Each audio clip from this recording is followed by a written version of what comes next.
Laging may tanong sa isip ko, kung ako'y bagay ba sa'yo?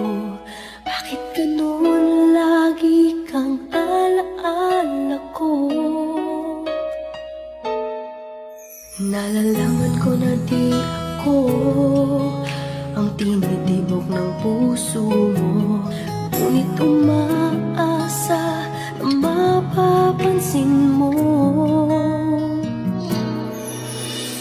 Kahit di mo pansin,